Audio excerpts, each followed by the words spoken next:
Buenas tardes, bienvenidas, bienvenidos de nueva cuenta a este espacio de la Fundación Aguirre Anguiano Chávez Jáuregui, la revista Tiempo de Derechos y, por supuesto, el programa Los Criterios del Poder Judicial.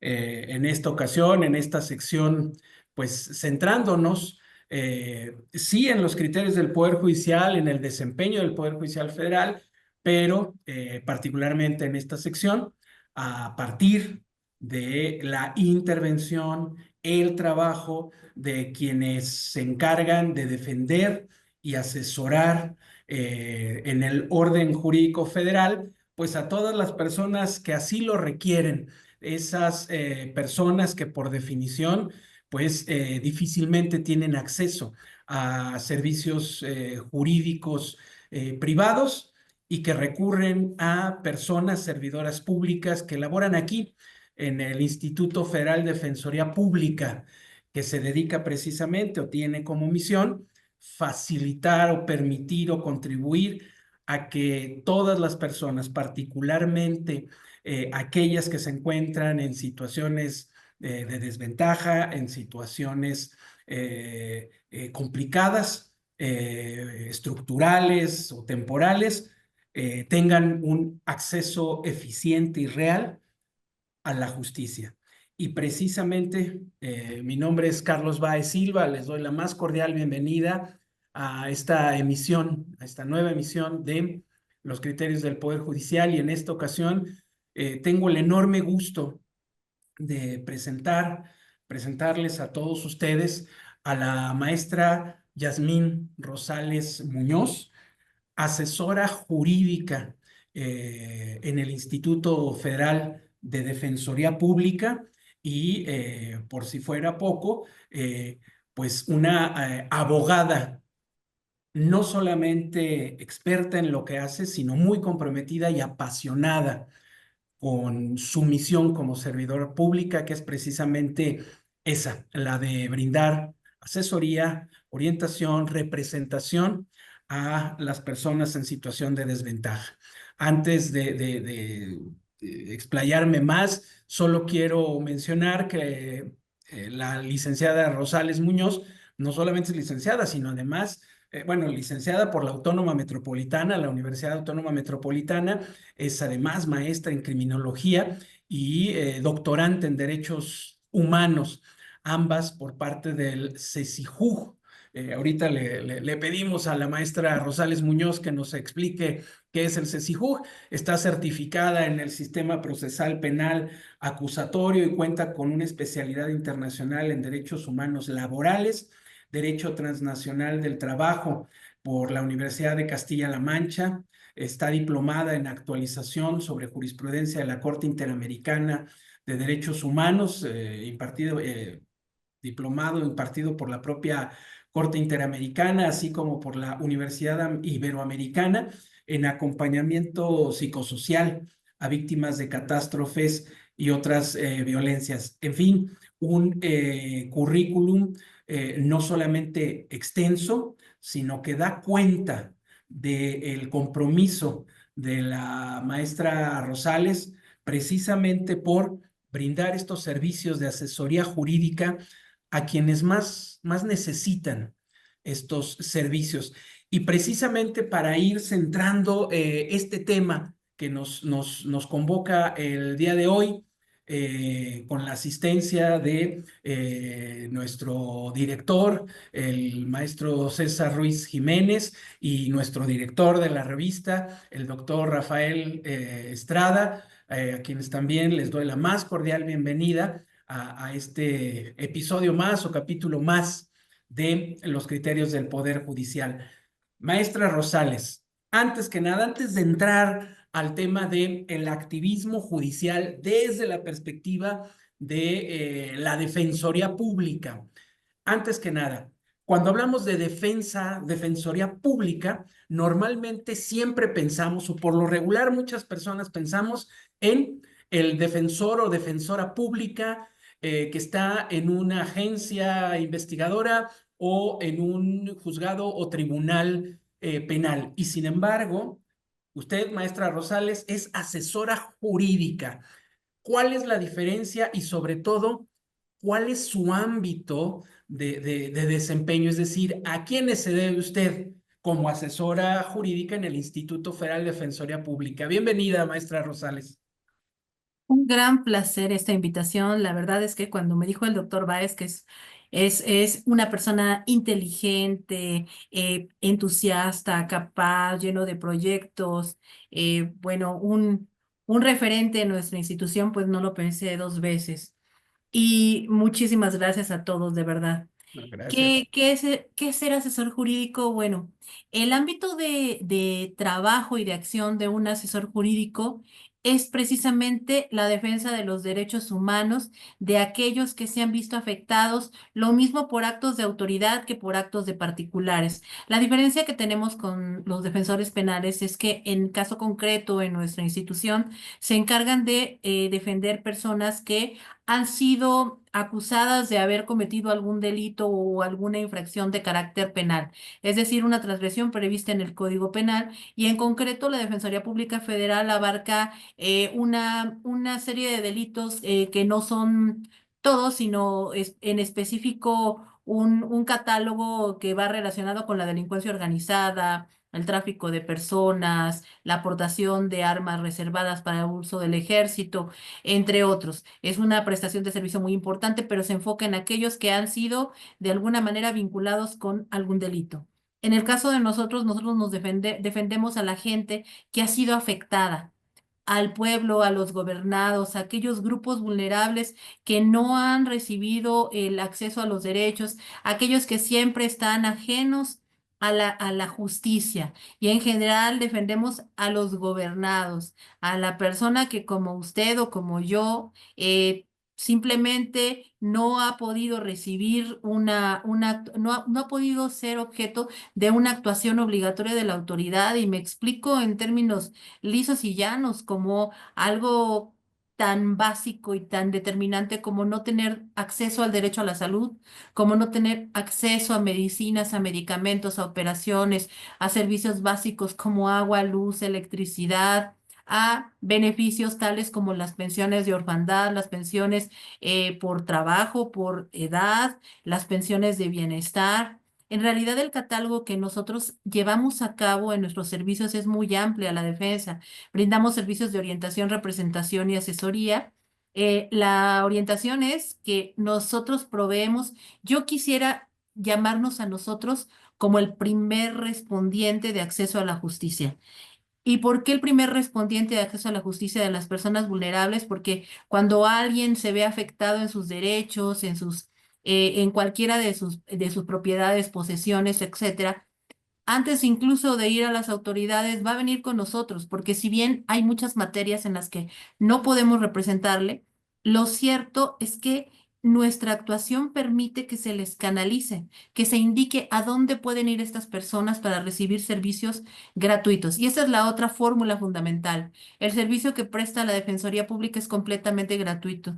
Un servicio de calidad que acerca al ciudadano a la justicia, a la reparación de sus derechos humanos. Y considero que esa es la trascendental diferencia entre una defensa penal que es enfocada, en el caso de nosotros, por lo menos, concretamente en aquellos que son presuntos responsables de algún delito. En cuanto a nosotros, los defendemos a las personas que simplemente han visto vulnerados sus derechos. Y enfocándome en el área específica que yo trabajo, orgullosamente, soy asesora especializada en atención a personas con discapacidad. Es decir, la defensa de derechos humanos es una, pero además la defensa de derechos humanos de las personas vulnerables es otra. Gracias. Y en ese sentido, por lo que estoy entendiendo, maestra, pero si no me corrige, esencialmente se trata de facilitar o que se contribuya en el ámbito jurídico a que todas las personas tengamos acceso a todos los derechos. Se mencionó, por ejemplo, el derecho a la salud. Estoy pensando, digamos, en perspectiva el tema de las vacunas contra el COVID y demás, pero también se mencionó un servicio público fundamental como sería el agua, tener acceso al servicio público de agua potable. En otras palabras, estamos, y tú que te dedicas a la defensa de los derechos de las personas con discapacidad. Si mal no recuerdo, una de las sentencias pues más celebradas tiene que ver precisamente con bueno, la que obtuviste en torno a tornar plenamente efectivo el derecho de estas personas a un acceso seguro a las instalaciones del metro, por ejemplo, en Ciudad de México. ¿A qué voy con esto? Entiendo entonces que se trata de que cualquier persona que vea vulnerado su derecho, como el acceso al agua, como el acceso a la salud o a un transporte público seguro, puede venir a solicitar el apoyo de abogadas como tú. ¿Es así? Es así. Es así y para mí sería importante invitar a toda la población, invitar a todas las mujeres, aquí viene el 8 de marzo, pero invitar a todas, a todos, que en realidad se acerquen a la Defensoría Pública. La vocación de servicio que tenemos, el deseo de reparar lo que nosotros no rompimos, el deseo de reparar las afectaciones, las violaciones y las transgresiones mediante nuestros instrumentos, que son la ley y los recursos, están puestos a su disposición, están para ustedes. Por favor, úsenos. Nosotros estamos muy capacitados, de verdad tenemos una vocación muy grande y lo que queremos es devolverle a las personas lo que la justicia que les ha sido arrebatada. Y parece algo muy armado, pero la verdad es que exactamente como el doctor dice, al revisar nuestras sentencias, podemos ver que es algo real, que es algo que se puede tocar. Es decir, nosotros no estamos en el ámbito de imaginarnos cómo podemos simplemente cambiar el mundo, que es válido, sino que nosotros tenemos el contacto con el ciudadano de a pie. Y el ciudadano de a pie es el que nos dice qué le hace falta, qué le duele, qué se está transgrediendo, qué se está rompiendo. Y es a partir de ahí donde nosotros brindamos algo que a mí me gusta llamar más que la defensa, que es lo que hacemos, es un acompañamiento jurídico. Nos volvemos herramientas, nos volvemos el que va caminando a la par. Es decir, el servicio que nosotros brindamos es para empoderar. Vamos caminando a la par de la gente, no asumiendo este rol de invadir con nuestra perspectiva, sino escuchar la perspectiva del otro. Y eso es algo que nos enseña mucho el activismo y en algún punto que sé que abordaremos esa parte, que nos enseña que no se trata de nosotros, o sea, no es de nosotros. El acompañar jurídicamente no se trata de mí.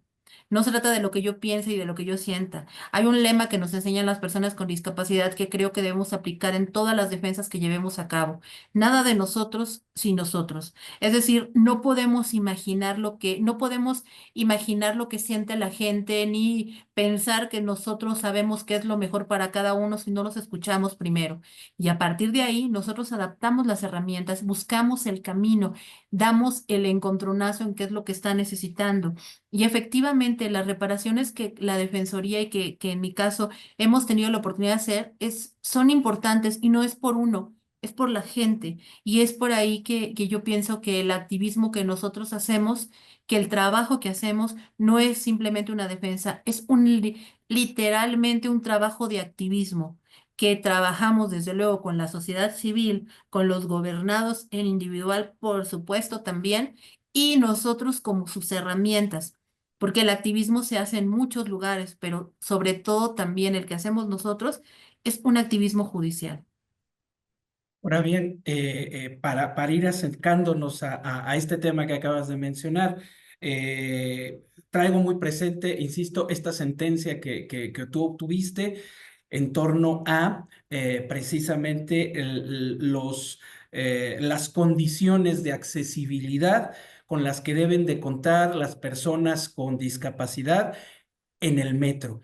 Para empezar a abordar el tema del activismo desde la Defensoría, ¿nos podrías mencionar los hechos, el criterio jurídico y la importancia que tuvo ya o que tiene esta sentencia, que además entiendo está en vías de ejecución? Así es.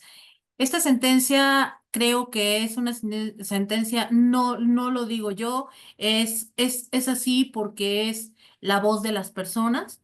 Es una sentencia paradigmática. ¿Y por qué es paradigmática? Voy a ir desglosándolo rápidamente. Esta sentencia, este juicio fue iniciado o solicitado por tres personas con discapacidad sensorial. Tres personas ciegas que se dolían básicamente de que las líneas podotáctiles de diversas estaciones del metro se encontraban ocupadas por vendedores ambulantes, pero al mismo tiempo se dolían de la dificultad para el acceso, al mismo tiempo se dolían de que no eran escuchados para los ajustes de accesibilidad, al mismo tiempo se dolían de algo que sigue siendo un camino por transitar, que es la recuperación del primer vagón del metro, porque sé que muchas personas no lo saben, pero el primer vagón del metro sí fue de las personas con discapacidad. Tan es así que las líneas podotáctiles dirigen directamente al vagón de las personas con discapacidad, no las líneas, al primer vagón, perdón, del metro que era para las personas con discapacidad. Jamás discutiré ni pondré en controversia las interseccionalidades porque soy mujer y soy feminista y además soy defensora de personas con discapacidad y para mí todo es prioritario. Pero volviendo al tema, ellos emprendieron una demanda y empezamos con un amparo indirecto defendiéndonos de entrada con manera urgente porque nos liberaran las líneas podotáctiles. Por fortuna, en la primera suspensión nos liberaron las líneas podotáctiles, pero nosotros íbamos por mucho más. En el amparo hablamos de muchos factores de accesibilidad, de que la comunicación fuera dotada en términos del artículo 9 de la Convención, que es la accesibilidad plena en mensajes, en instalaciones, en información. Fue un amparo de verdad muy, muy amplio que pues fue sobreseído. Fue sobreseído porque como nos liberaron las líneas podotáctiles, el juzgador consideró que era más que suficiente para reparar el derecho a la movilidad de las personas con discapacidad.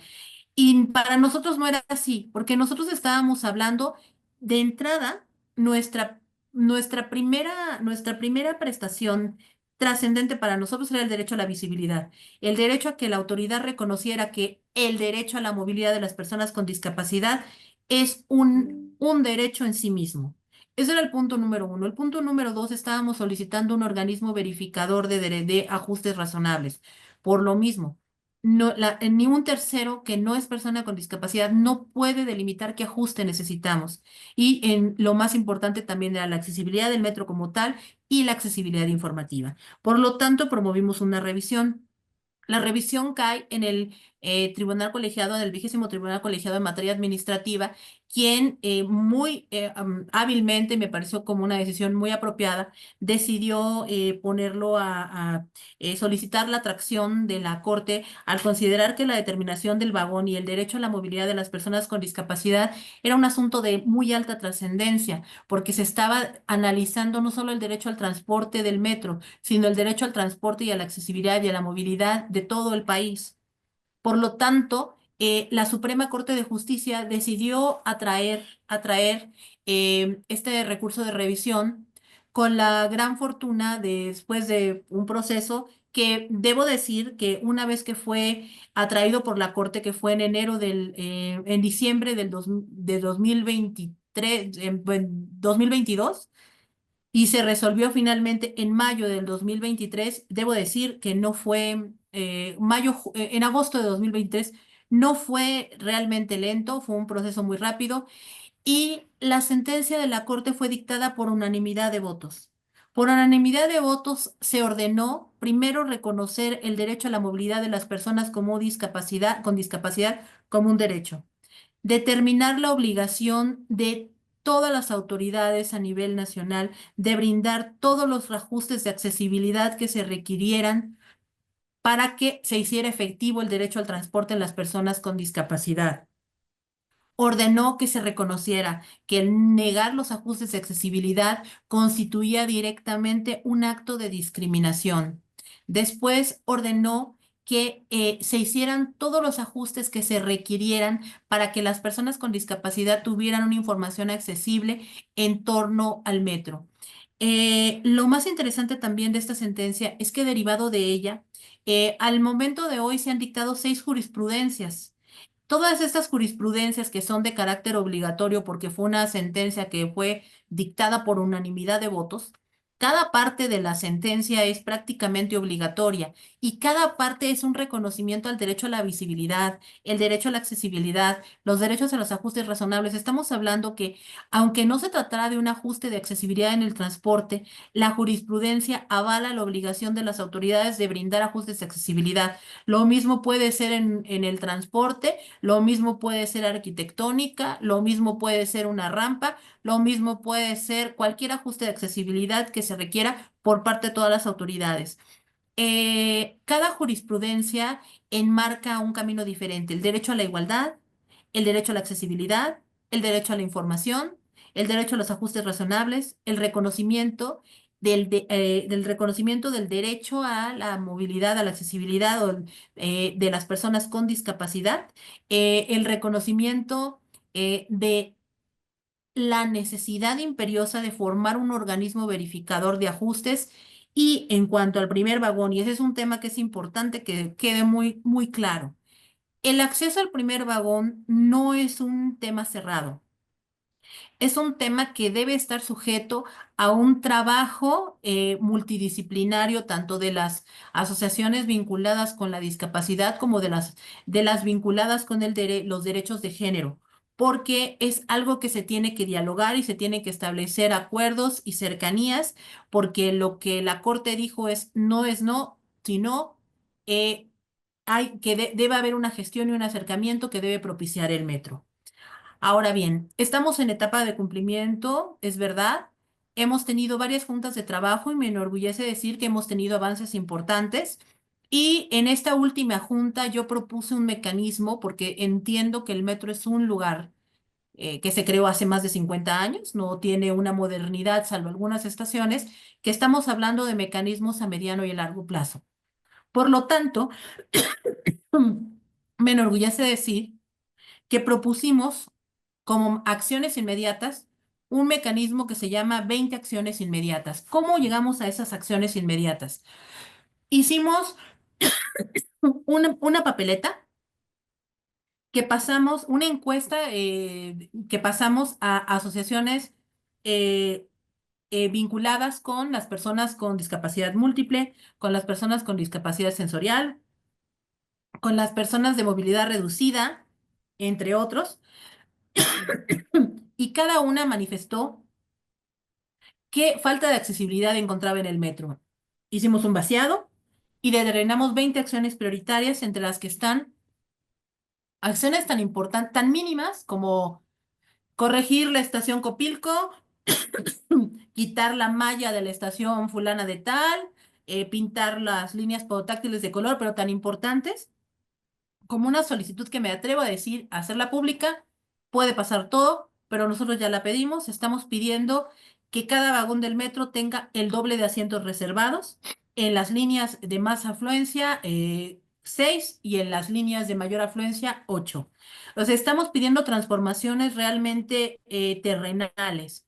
Es decir, estamos pidiendo cosas que la autoridad puede hacer de manera inmediata, que no afectan la economía de manera lo que llamamos ajustes razonables, pero son inmediatos. Y estamos ofreciendo también un ejercicio de sensibilización al personal operativo provisto por nosotros mismos, las asociaciones civiles, y nosotros en calidad de gente que conoce sobre discapacidad y que es acompañante de la gente con discapacidad, ofreciendo nuestro tiempo, nuestros horarios y nuestra capacidad.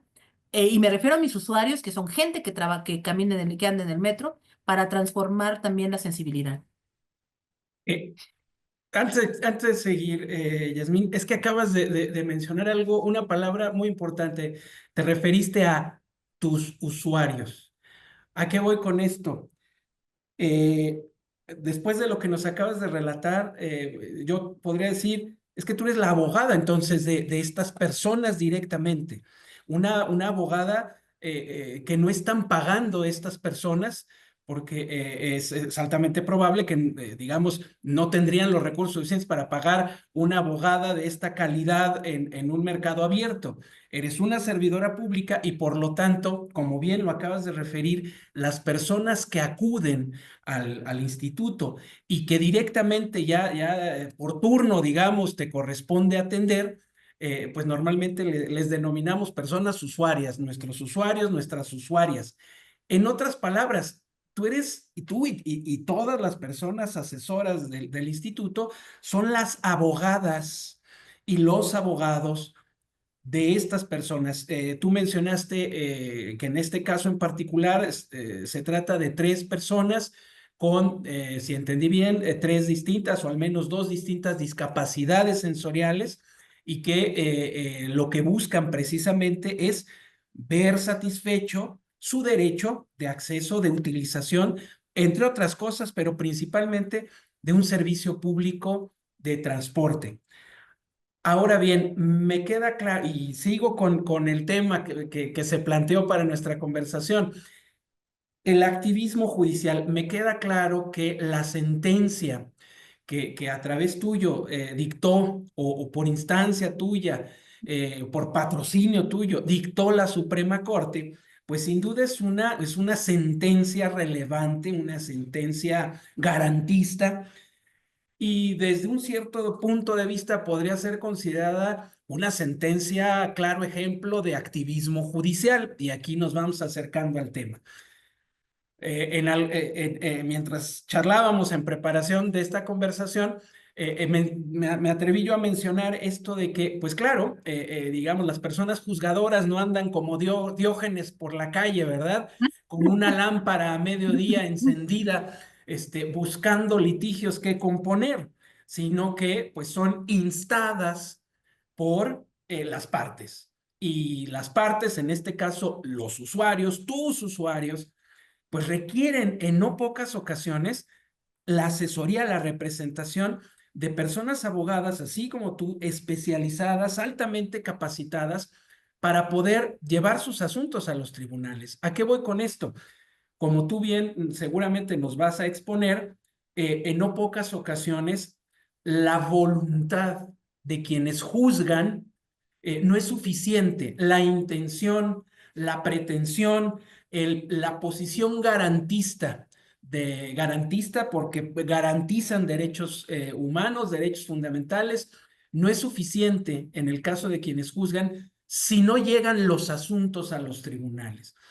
Recientemente se ha mencionado la poca cantidad de criterios judiciales en torno a tales o cuales derechos humanos, en oposición a la enorme cantidad de criterios judiciales en materia fiscal, por ejemplo, de proporcionalidad fiscal. Quizá valdría la pena detenerse un momento a reflexionar en torno a que pues quizá una razón es precisamente que los asuntos tienen que llegar a los tribunales. Y en ese punto, la labor de las personas asesoras jurídicas de la Defensoría Pública me parece resulta fundamental. ¿Tú qué opinas al respecto? Yo pienso que has tocado varios puntos centrales. Centrales de esta conversación. O sea, a mí me encantó la metáfora de imaginarme a los juzgadores, pasando, buscando asuntos, o sea, me ¿No? encantó, ¿no? Porque eso es completamente inviable. Y es precisamente ahí donde yo creo que también es importante que cambiemos un poco la visión acerca de también recargar la transformación o el activismo en un 100% en los jueces, porque finalmente la construcción del derecho es social también y tiene muchísimos factores. Y en esta transformación, al ser también una ciencia social, tiene una connotación completamente humana. Yo por eso quería hablar, para mí, esta parte a mí me encantó, ¿no? Yo creo que el activismo, para empezar a pensarlo, es generoso, es multidisciplinario, no se concluye en un grupo de personas luchando por promover un cambio social, político, económico a través de la participación de la sociedad, sino que es como, es un ente vivo de origen multidisciplinario. La búsqueda, la idea es transformar, es una idea de transformar y hacer un mundo mejor para todos, pero me gusta mirar el activismo como el que acompaña, como el que acuerpa, y pienso que se construye en la calle, en las redes, en las oficinas, en el arte, en la ciencia. También creo que se pinta en los muros, se gesta en la cultura, pero por conducto del derecho, en las sentencias que resultan un eje transformador. Y es ahí donde yo pienso en lo que podemos llamar los litigios estructurales. Y es ahí en donde entra el rol fundamental del defensor de derechos humanos, del asesor jurídico. Cuando hablamos de litigios estructurales y cuando hablamos de activismo, también hablamos de sentencias como la que acabamos de mencionar. Esta sentencia no solamente benefició a mis tres usuarios, sino que se encuentra beneficiando a todo el colectivo de personas con discapacidad y a todas las personas que tienen problemáticas con el transporte y con los ajustes a nivel país. Puedo comentar que a partir de esa sentencia se han dictado numerosas sentencias réplicas en torno a puntualizaciones distintas, pero todas han tenido como base la sentencia dictada por la Corte. Es decir, que ahora cuando una persona se acerque a la justicia o no, va a tener una jurisprudencia para tomarla como un hecho ya definido o una sentencia para ser replicada por todos los jueces de distrito de manera consecutiva. Es decir, creo que como comentaba anteriormente, el primer acercamiento a la justicia que tienen las personas somos los defensores.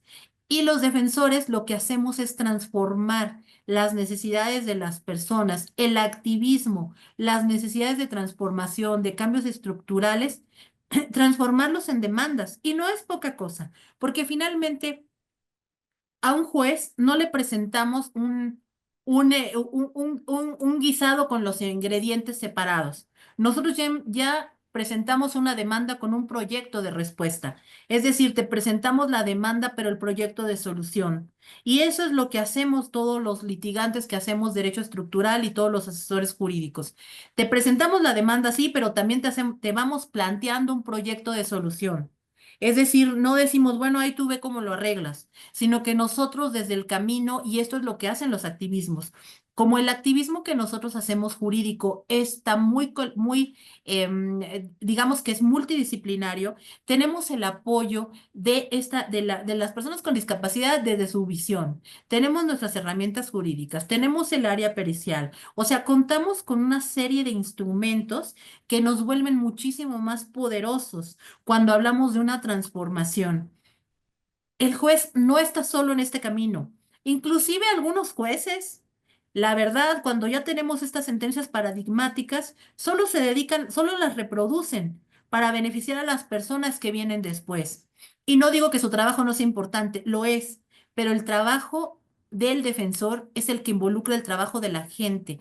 ¿Por qué? Porque nosotros estamos en la calle. Somos los que tenemos el contacto con las personas, conocemos de primera mano sus necesidades. No estamos, digamos que como en una esfera alejada de lo que es el pueblo porque estamos dentro. Y creo que nuestra visión es la que produce esta transformación. No me refiero a la mía, nuestra visión que es la que las personas con discapacidad nos plantean y nosotros solamente somos un instrumento moldeador para hacerlo.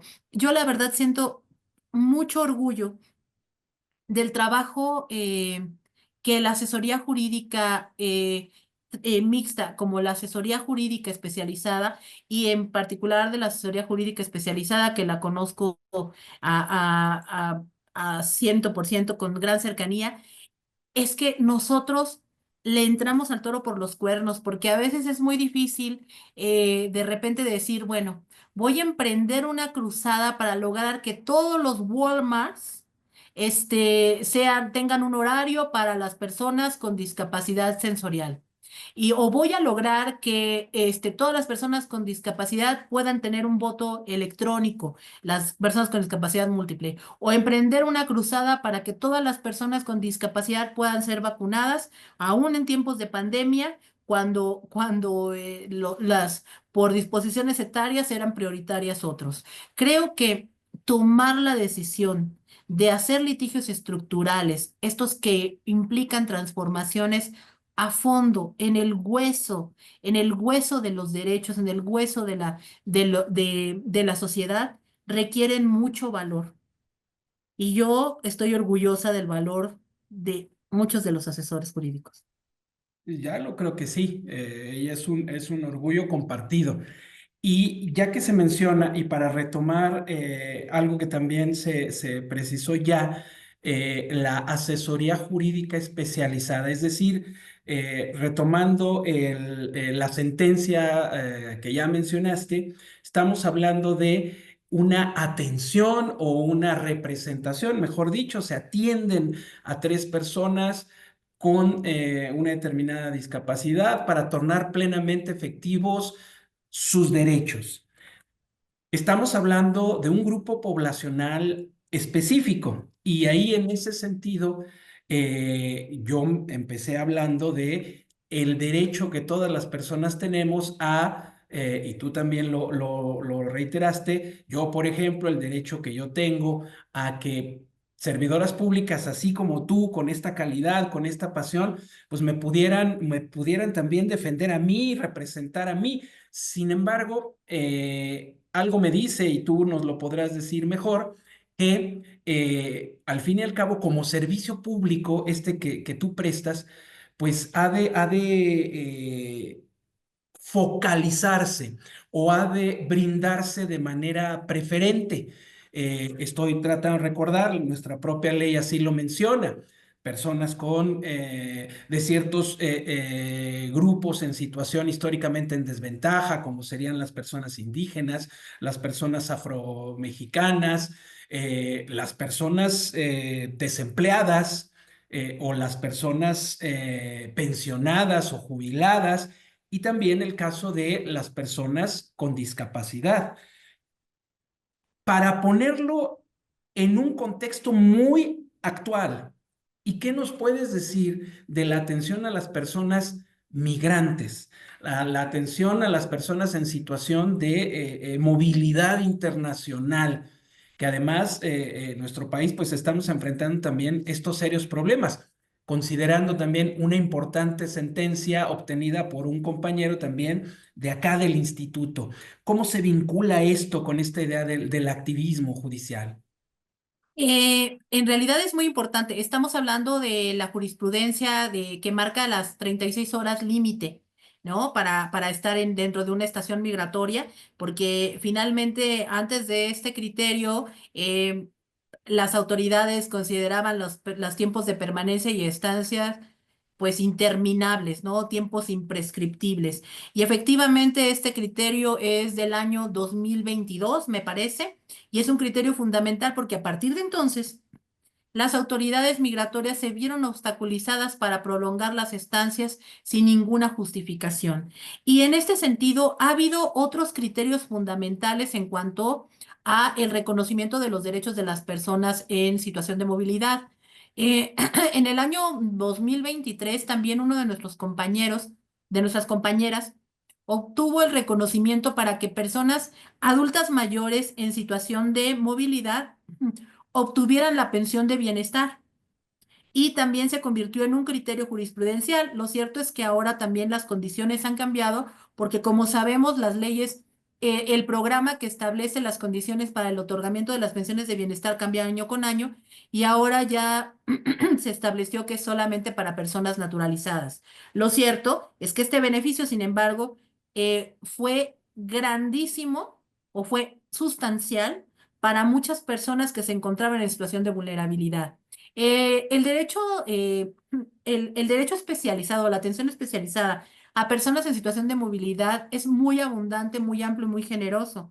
nuestros compañeros hacen visitas específicas, no solamente a las estaciones migratorias, sino que además van a campamentos y también están afuera de las instalaciones de las autoridades para apoyar y auxiliar a las personas para solicitar su regularización migratoria. Y sabemos que en este momento nuestro país vive una situación de vulnerabilidad tremenda porque los muros fronterizos, aunque no son de piedra, son llenos de militares, impiden el paso o estas caravanas que su objetivo era llegar a Estados Unidos o a la Unión Americana, ya no tienen, se encuentran detenidas. Y en el tránsito, y en el transporte, y en el camino, todos sabemos que los países que somos de paso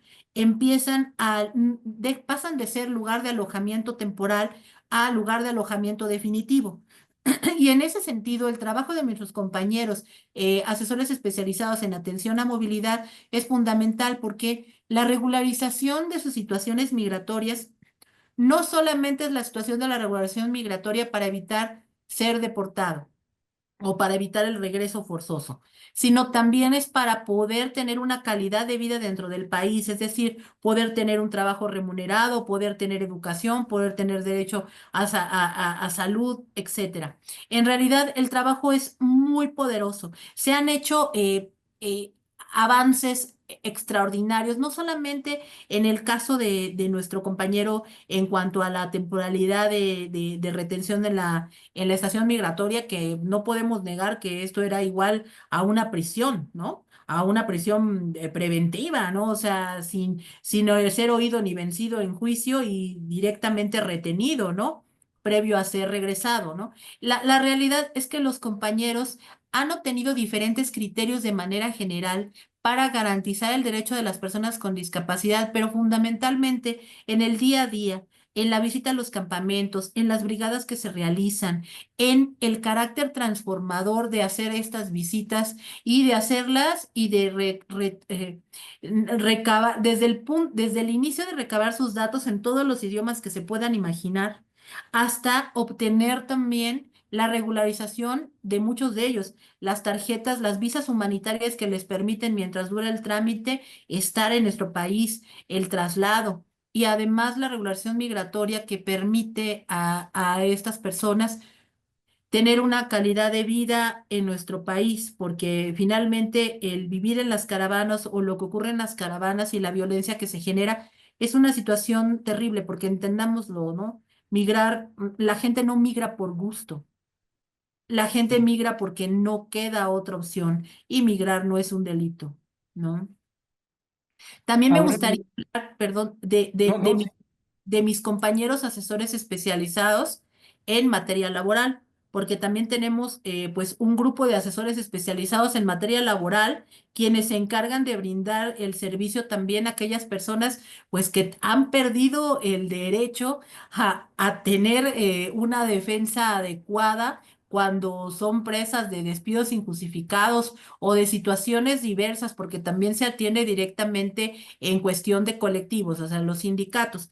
Aquí el tema es que no es solo lo que podamos, las materias que podamos representar, sino que antes que eso es la orientación que podemos dar a las dependencias que pueden apoyarles para su defensa. Perdón.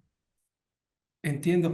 Y quería yo retomar una de las expresiones tuyas también anteriores, porque en no pocas ocasiones eh, las condiciones específicas de la persona usuaria pueden influir o afectar de manera determinante su acceso a los derechos o el ejercicio o el goce pleno de los derechos de la persona. Estoy tratando de imaginarme las situaciones concretas que pueden enfrentar mujeres para efectivamente tornar plenamente cabales sus derechos.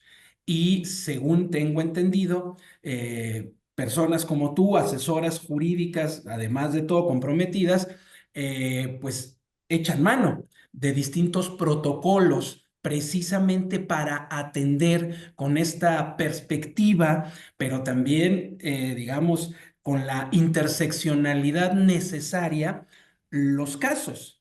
De tal manera que asumo que las demandas que ustedes redactan como asesoras jurídicas ya le acercan esta perspectiva, ya le transmiten esta interseccionalidad a quienes juzgan, de tal manera que así como encontramos manuales o protocolos para juzgar con perspectiva de género, además de eso, pues el juzgador, quien juzga, cuenta, la persona juzgadora cuenta en este caso con el apoyo, en este caso, de quienes están defendiendo o quienes están tratando de tornar plenamente efectivos estos derechos. ¿Cómo sucede esto en el día a día de personas asesoras jurídicas así como tú, Yasmin?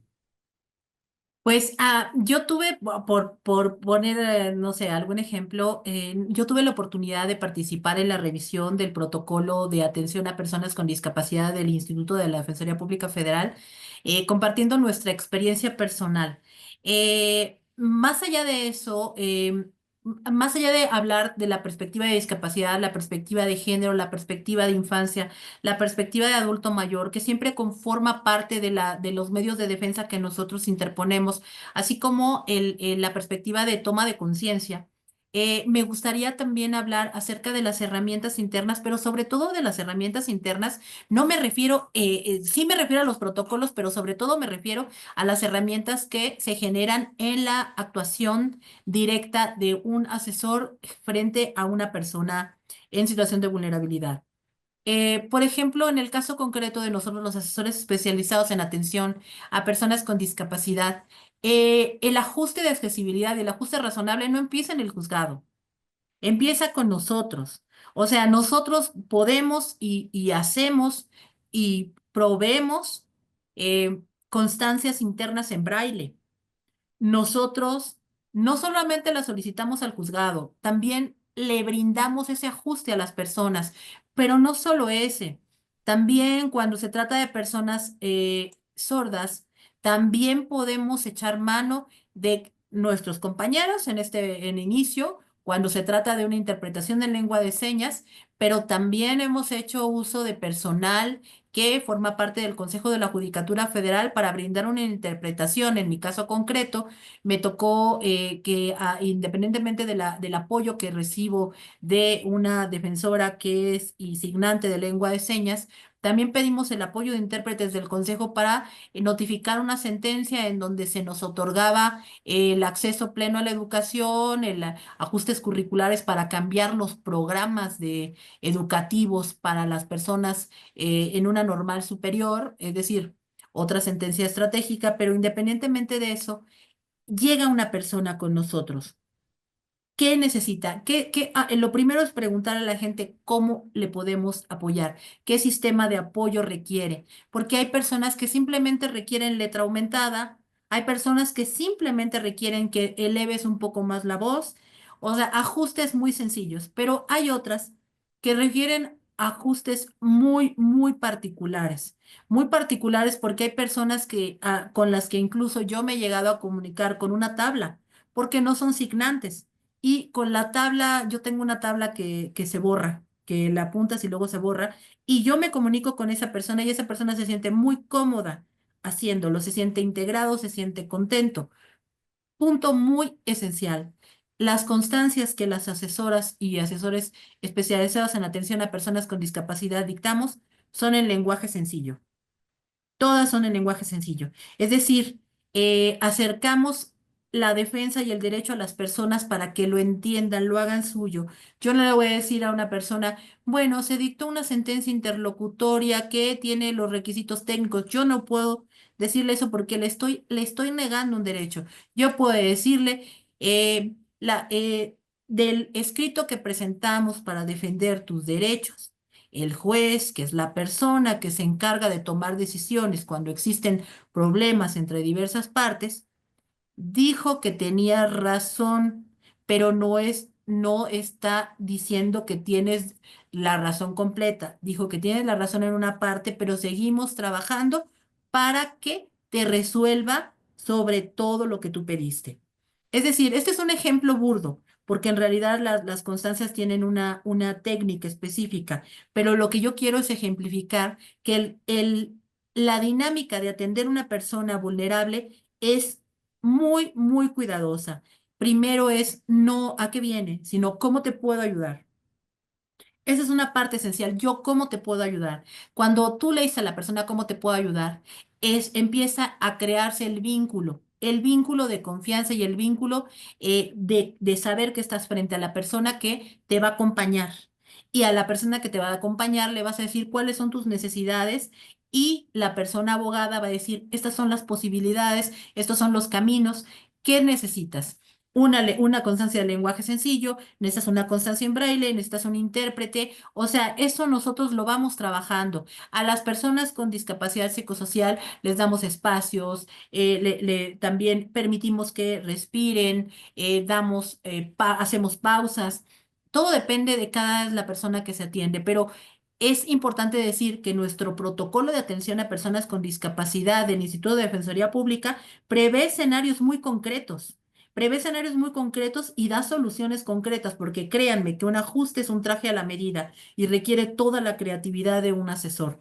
Pero lo cierto es que da escenarios muy concretos para que las personas que brindan el servicio tengan al menos unos parámetros para hacerlo como un techo mínimo. Pero además, así todos los protocolos que tenemos protocolo de atención a personas y grupos indígenas, tenemos protocolo de atención a grupos vulnerables, a mujeres, a niños. O sea, finalmente hay una serie de instrumentos normativos internos que delimitan cómo va a ser nuestra actuación, pero también en el día a día, nosotros como asesores también estamos comprometidos, pero también regulados dentro de nuestras propias bases, para que cada una de las medios de defensa que interponemos sean robustecidos y tengan sentencias de la Corte Interamericana, tengan digamos que sentencias o jurisprudencias también emitidas localmente, pero también digamos que hay doctrina. Es decir, todos tienen unos requisitos básicos para que nosotros a los jueces les proveamos las herramientas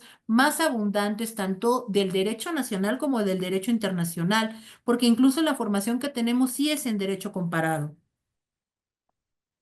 Esto que mencionas, Yasmín, pues me llevaría a mí a imaginar que el llevar nuestros derechos a la Ley Suprema de la Unión, pues es una parte importante, es un importante trecho del camino, pero quizá no es suficiente, porque lo que estás mencionando es que se requiere en no pocas ocasiones para tornar plenamente efectivos esos derechos, no solo la intervención de quien juzga, la posición garantista de quien juzga, sino también, y muy importantemente, una labor pues de representación técnica sensible que atienda precisamente a las características particulares de cada persona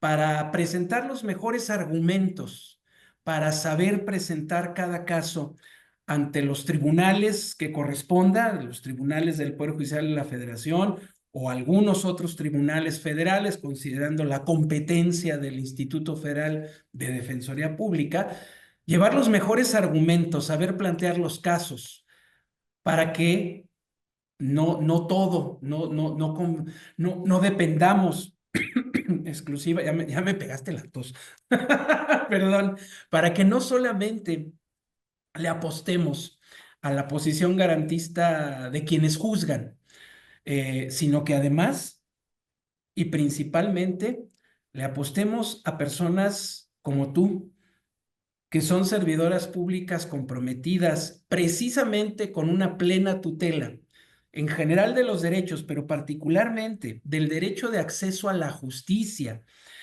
del derecho a una defensa técnica adecuada, pues a que estos derechos se tornen plenamente efectivos para que a través de ellos el resto de nuestros derechos puedan ser efectivamente ejercidos.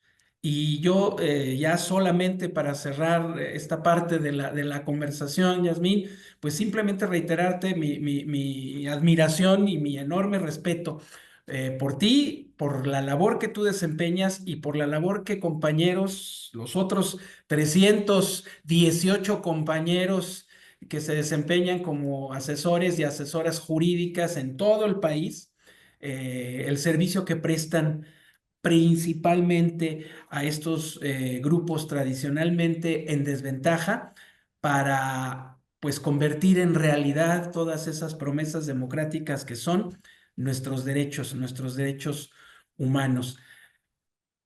¿Algún comentario adicional para ir preparando este primer cierre, Yasmín, por favor? Yo quisiera decir que ser asesor especializado en atención a personas con discapacidad y ser asesor jurídico es quitarse las vendas del privilegio y darse cuenta de que caminamos juntos, de que somos uno mismo y de que acompañar es un honor y un privilegio. Y ser parte de este camino de acompañamiento jurídico con las personas en situación de vulnerabilidad es un privilegio y un lujo que nos deconstruye, nos transforma, que nos hace mejores abogados, que participar en las brigadas, que participar en las marchas, porque yo voy a las marchas, que formar parte de esta comunidad te permite mirar el mundo desde otro cristal. Y por último, y siempre lo diré, me gustaría agregar que el activismo será feminista o no será. Muchísimas gracias, Yasmín. Y pues cedo ahora el uso de la voz a nuestro director, el maestro César Ruiz Jiménez. Muchísimas gracias, doctor. Muchísimas gracias también a doña Yasmín Rosales Muñoz por esta extraordinaria exposición y sobre todo por poner en relieve que existen mecanismos y existen maneras para que personas que quizás aturdidas por lo costosa que puede ser una defensa creen que no tienen la manera de lograr la protección de sus derechos. Entonces, pues es importantísimo sin duda la labor que hacen ustedes y quizás nosotros deberíamos de ayudar más bien a reforzar la divulgación de la misma. Creo que el público en general no tiene muy clara la existencia de la defensoría y los que la tienen asumen inmediatamente la parte nada más de los defensores. Pocos conocen realmente la actividad de asesoría que también existe, que además abarca más materias y que como acabamos de ver, pues incluso tiene áreas especializadas para personas con necesidades específicas. Entonces, pues nosotros celebramos que haya decidido acompañarnos en este programa y pues haremos nuestra parte para divulgar su labor a efecto de que pues más personas puedan tener acceso a sus esfuerzos. Muchísimas gracias, Gracias. doctor. Muchísimas gracias, estimado maestro César Ruiz Jiménez. Y si mal no recuerdo, siguiendo los cánones establecidos en estos eventos, en estos programas, pues les rogaría si nos muestran el agradecimiento Ah, que... perdón, nada más antes de eso, hay unas preguntas en el chat. ah, ya le estamos dando el reconocimiento a la maestra Rosales, pero aún hay por ahí preguntas. Déjenme ver.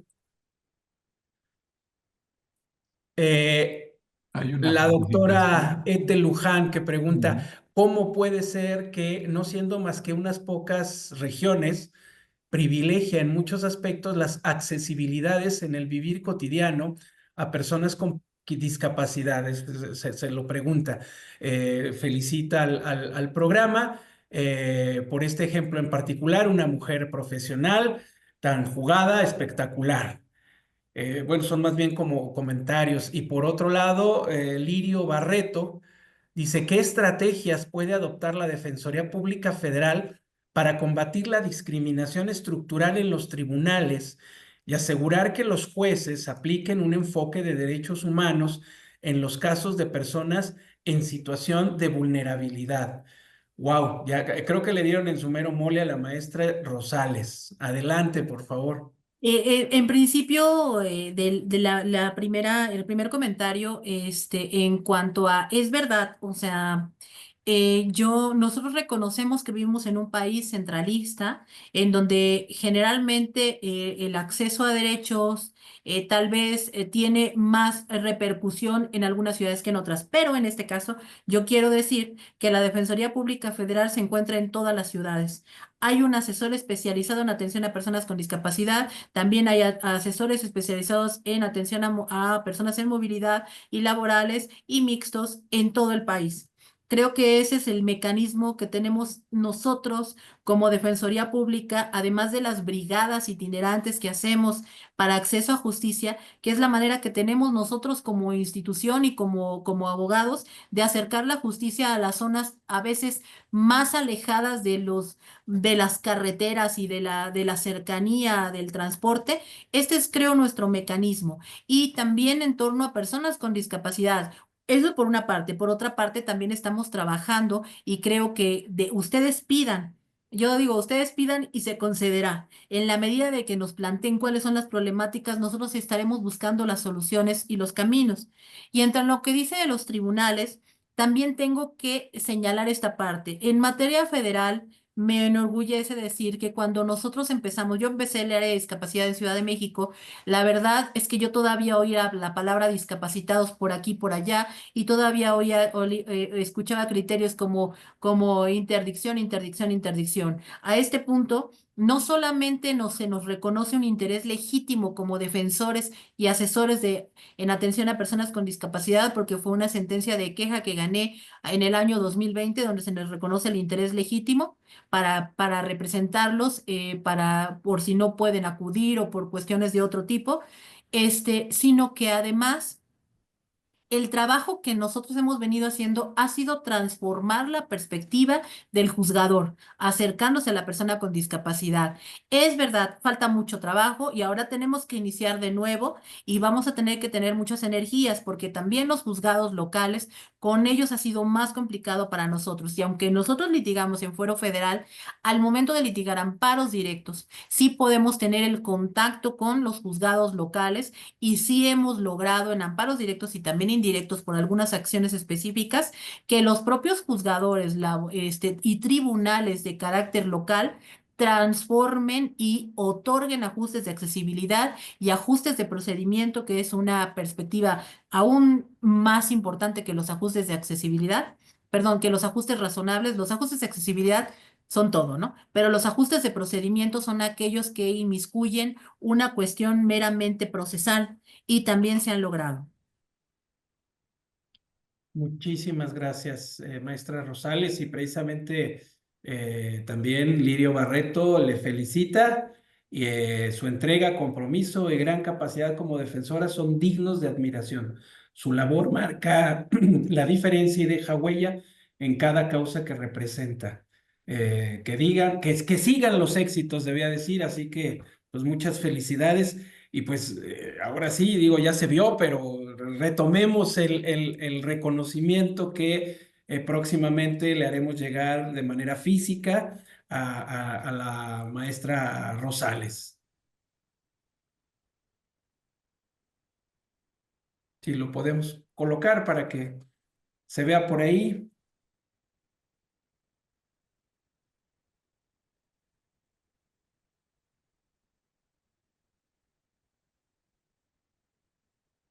Se niega a salir. Dice, yo ya salí una vez. Que no se escucha el redoble, pero estamos en... Ah,